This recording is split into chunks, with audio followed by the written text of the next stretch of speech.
இன்றைய நற்செய்தி புனித மார்க்கு எழுதிய நற்செய்தி அதிகாரம் 2 இறை வார்த்தைகள் 13 முதல் 17 வரை.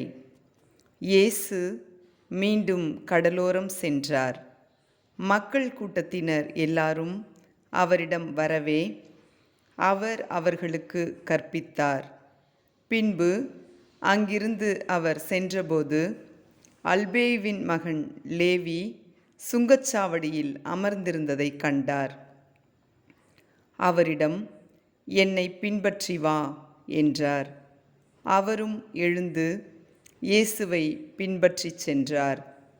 பின்பு அவருடைய வீட்டில் பந்தி அமர்ந்திருந்தபோது வரி தண்டுபவர்கள், பாவிகள் ஆகிய பலர் இயேசுவோடும் அவருடைய சீடரோடும் விருந்துண்டனர். ஏனெனில் இவர்களுள் பலர் இயேசுவை பின்பற்றியவர்கள்.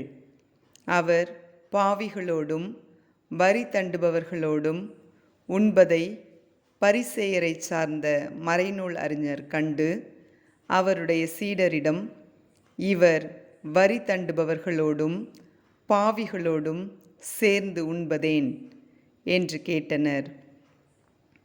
இயேசு இதை கேட்டவுடன் அவர்களை நோக்கி, நோயற்றவருக்கு அல்ல, நோயுற்றவருக்கே மருத்துவர் தேவை.